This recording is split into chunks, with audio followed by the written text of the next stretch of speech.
कहीं हम सफर या बड़ी लंबी दूरी का कोई भी ट्रेन जिसको पप्पू यादव ने हम सफर को शुरू किया था, वैशाली ट्रेन भी पप्पू यादव जबरदस्ती ला करके शुरू किया। कई ट्रेनें हमने शुरू की थी। अब आप हमको एक बात बताइए, मैं आपसे एक बात पूछूंगा। जब एमपी एमएलए मंत्री सो जाएगा, जब हम लड़ना और आवाज देना खत्म कर देंगे और सड़क सूनी हो जाएगी, तो सरकार तो बर्बाद होगा ना। हो न जनता लड़ना चाहती है न प्रतिनिधि। आम जनता की सुविधा छीनने की औकात भारत सरकार को बाप जिंदगी में नहीं हो सकता।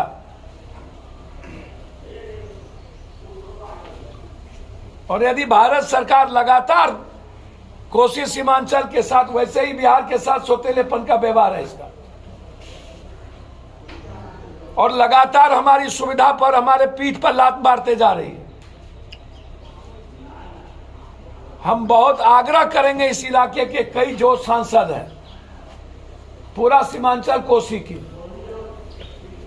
कि आप एकजुट होकर प्रधानमंत्री से मिलें, रेल मंत्री से, या सदन में आप इस मुद्दे को उठाएं कि आप सबसे ज्यादा पंजाब जाने वाला, साउथ जाने वाला जो ट्रेन था, जिससे कोसी सीमांचल का सफर सबसे ज्यादा था, दिल्ली आने वाला, आपने उस ट्रेन को खत्म कर दी। तो मैं आपको वचन देता हूं कि हम एक सप्ताह के अंदर पार्टी के सारे साथियों से बैठकर रेलवे स्टेशन पर रेलवे मंत्रालय के द्वारा धरना प्रदर्शन, और फिर जरूरत होगी तो भारत सरकार के रेल रोको आंदोलन का भी हम कार्य करेंगे कि आप हमसे मेरा राइट नहीं छीन सकते। और ये सबसे बड़ा आरोप है मुझे अमित शाह पर और गडकरी जी पर। आप 2024 का चुनाव सीमांचल में पूर्णिया और कोसी कमिश्नरी को क्यों चुना? क्या आप बाढ़ से मुक्ति दिला दिए?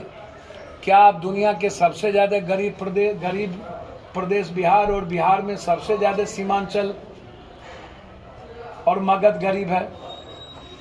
आपने क्या मखान का पैकेज लेके आप दिया है? क्या आप मक्का के 10 फैक्ट्री आपने कोई पैकेज दी है? क्या आपने महानंदा, गंडक, कोसी, कमला, कनहर, बूढ़ी और गंगा, इसकी गाद निकालने के लिए क्या आपने 1,60,000 करोड़ का जो पैकेज था, क्या आपने वो दिया है?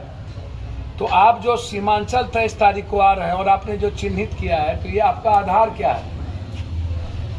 आपका आधार सीधा नफरत, रिहांगी, सीधा बांग्लादेश, सीधा का सीधा हिंदू मुसलमान।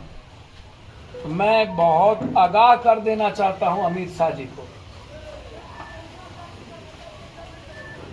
कि एक मैला आंचल की धरती है, नक्षत्र मलाकार, रेणु, ऐसी धरती है ये, शायद आप सोच भी नहीं सकते हैं। रितंबरा, उमा भारती से लेकर के जितने सारे बीजेपी और संघी इस इलाके में आए, वो दुरुस्त होके गए। आप आ रहे हैं, आपका हम स्वागत करेंगे। आप कोसी और सीमांचल के लिए विशेष पैकेज मिथिलांचल के लिए लेके आइए। मैं आपसे डिमांड करता हूं 1,00,000 करोड़ का पैकेज मिथिला कोसी सीमांचल के लिए, जिसमें हम फड़क्का और कोसी बैरेज का निर्माण कर पाए, या फड़क्का को तोड़ करके गंगा की गाद को निकाल करके बिहार को बचा पाए, या कोसी का बैरेज को चौड़ाकरण करके हम आधी बिहार को बचाने की उम्मीद करें। तो आप आ रहे हैं तो पैकेज हम डिमांड करते हैं आपसे, हम आपका स्वागत करेंगे। आप आ रहे हैं तो बाढ़ से मुक्ति का हम स्वागत करेंगे। आप आ रहे हैं तो मखान, मक्का, माछ और दूध, जो मेरी सबसे बड़ी ताकत है, हम उसके लिए आपका स्वागत करेंगे कि आप तो रक्त चरित्र का आपका जो कैरेक्टर है, आरएसएस और बीजेपी का जो कैरेक्टर है, कंप्लीट रूप से नफरत का, सोसाइटी बांटने का, डर का। मैं चुनौती और चैलेंज के साथ कहता हूं, नफरत और डर पैदा करिएगा तो हम बड़ी कठोर चुनौती स्वीकार करेंगे और फिर नफरत का आधार के लिए पप्पू यादव से लड़ना हो। इसलिए हम 23-24 तक इंतजार करेंगे आपके आचरण का, और उसके बाद 2024 का एजेंडा सेट करने हम आपको नहीं देंगे कोसी सीमांचल। उसके लिए पप्पू यादव को जो भी कुर्बानी देनी पड़ेगी हम देंगे, लेकिन समाज बांटने का राइट बीजेपी को और आरएसएस को नहीं, जो लगातार हो रही।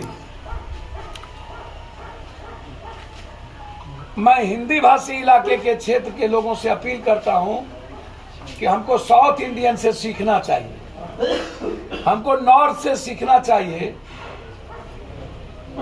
कि वो नफरत करने वाले और डर पैदा करने वाले को कभी प्रवेश करने नहीं दिया। वो विकास का आधार है नॉर्थ का, और हमारा आधार जाति या धर्म मजहब का हो जाता है। लोगों के भीतर शंका बनी हुई है सीमांचल कोसी में। आम लोग दहशत में हैं अमित शाह के डेट से, डरे हुए हैं। क्या करेंगे, क्या बोलेंगे, कहां समाज को तोड़ देंगे, कहां दंगा पैदा करेंगे। एक सेंसेशनस क्यूरियोसिटी पैदा हुई है। तो ये मेरे लिए तो गंभीर विषय है। अदानी के कंपनी को स्मार्ट मीटर लगाने का जो निर्णय भारत सरकार ने लिया, मेरी समझ है कि 8,000 करोड़ से ज़्यादा ऊपर। आखिर दुर्गा पाठ से चंडी पाठ अदानी कंपनी को ही क्यों मिलती जा रही है?